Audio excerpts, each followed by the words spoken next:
Aujourd'hui, pour nous, le désert, c'est savoir faire silence, savoir se tourner vers le Seigneur, jeûner, prier, lire la parole, rester dans cette présence de Dieu à l'abri de tous les bruits de ce monde. C'est tous les renoncements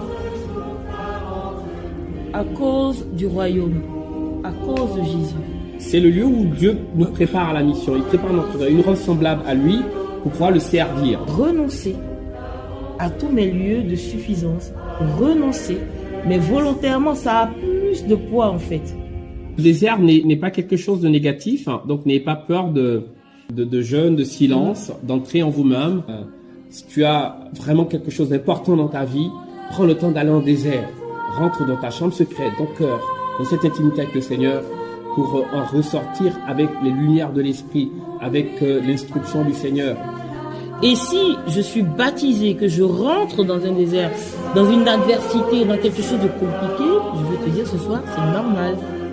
Ne sors pas du carême sans métamorphose. C'est pas possible.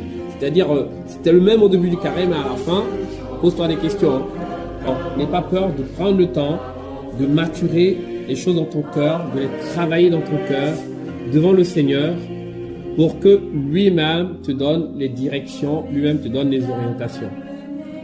Le désert nous arrache cette peur d'aimer, et nous affranchit de toute prison en nous donnant la vraie liberté. C'est aussi le lieu où j'expérimente mes propres limites, mes faiblesses.